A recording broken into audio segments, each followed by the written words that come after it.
featured guest tonight is James M. Baker, Wilmington City Councilman. He's in his third term now as City Councilman, and he's originally from Ohio. After serving a term as a VISTA volunteer, he decided to settle in Wilmington. Now, he's been the center of considerable controversy, especially over legislation that he's introduced recently. He sponsored one measure which places a tax on vacant houses in Wilmington. And let's find out a little bit more about Jim Baker. Hello, Jim. How are you doing? Okay, welcome to Focus, Delaware. Thank you. Jim, you came from Ohio. You worked as a VISTA volunteer in New York. What made you decide to settle in Wilmington?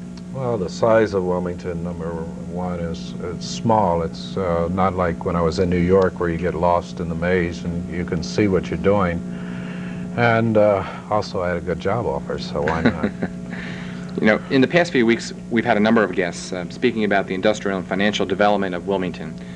Nathan Hayward was here, the acting state development director, and we've had Rick Collins here, Newcastle County executive. I suspect perhaps you might have a somewhat different perspective on things. What do you see development happening in Wilmington, and what does it mean for Wilmington and your constituents? Well, I think in about 5 years from now, Wilmington will be a different town. It'll be very costly to live in Wilmington, and people who are below a certain income level are going to have difficulty living there because rental units right now are very scarce. The average cost for a one-bedroom is about $225. So if you're low income, you just can't meet that kind of price. So if we're not careful as to how we're developing Wilmington, it's going to chase out or push out a lot of people, and we just don't have the housing. The federal government has abandoned housing for now, and there's no way we can produce low-income housing under traditional modes. What kind of legislation could be implanted in order to protect against this situation? Well, if you could get the state, the county, and the city to join together in a bond program where they all would use their bond programs for producing such housing, I think we could do that, and it would help reduce the interest rates and produce the kind of variety of housing that is needed. Without that, and I don't see any way that the city by itself can do it. There's just not that kind of money that the city can get involved in terms of its debt service that we already have. Mm-hmm. How would you like to see development work in Wilmington for minority groups?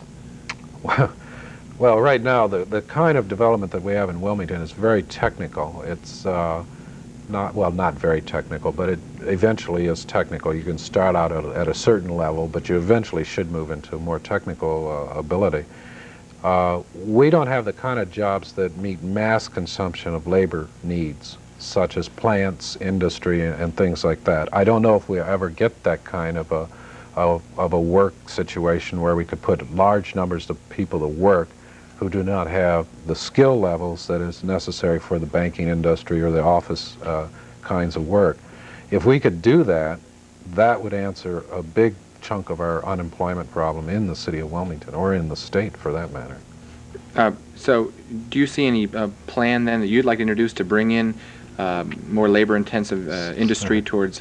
Someone told me the only way that could happen would be with a right-to-work law, and I think you can imagine that that's been quite controversial, and it'd have to be state legislation.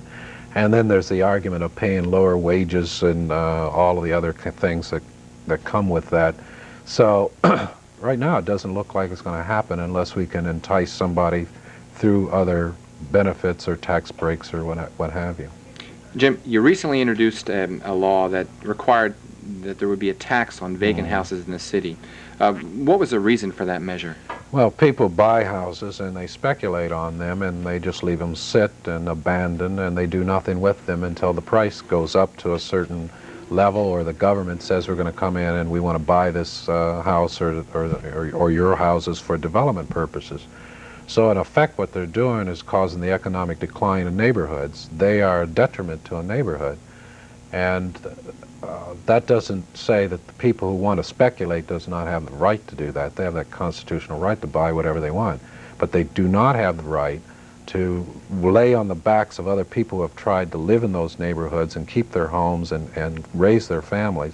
They do not have the right to destroy those people's livelihood, in the sense that their assessment and the value of their home is declined or stabilized where it cannot grow, and they cannot get their money that they invested in the house originally.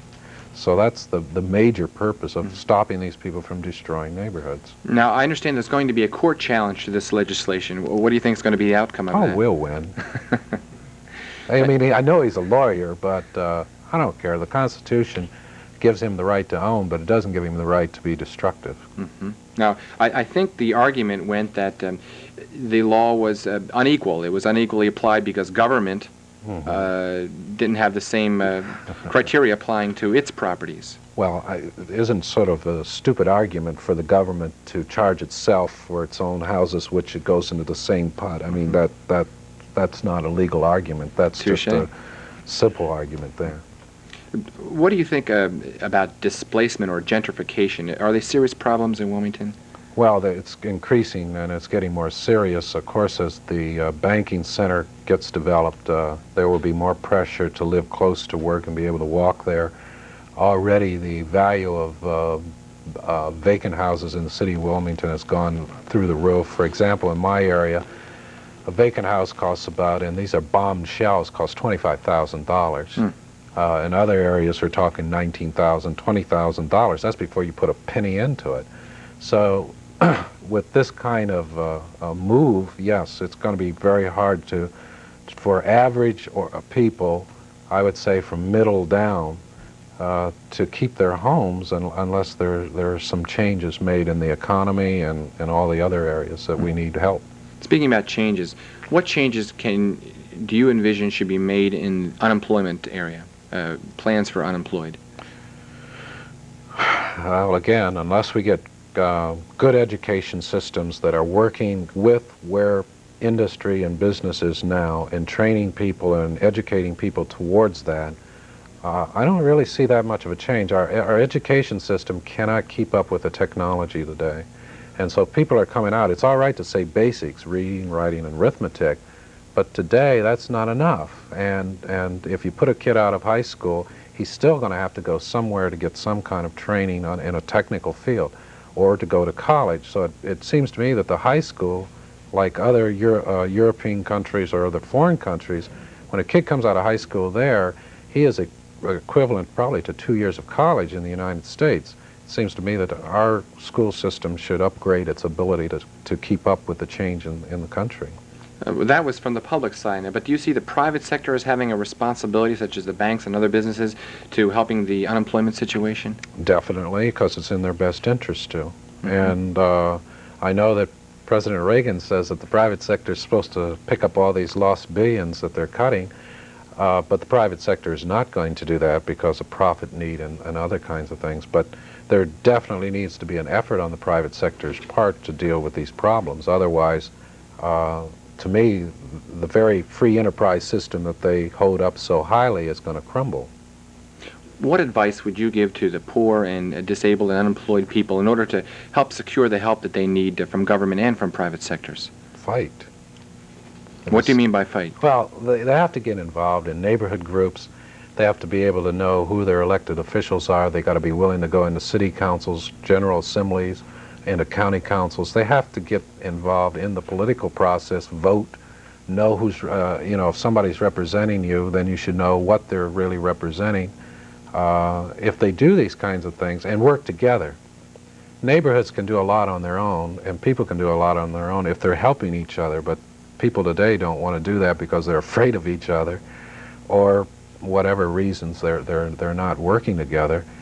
That's why we're having so many problems. We're so separated and isolated that we can't work together. But those are some of them. There's learning. It's a big learning process to get involved. You can't sit at home and complain about what's going on, and like a non-voter doesn't represent and not do anything. Right. Thanks, Jim. This has been James Baker, Thank Wilmington you. City Councilman. He's come on. He's had some very good ideas, and we want to wish you continued success in the legislation you have planned and also the legislation you've already implemented. Thanks for being on our show. Hope to see you again.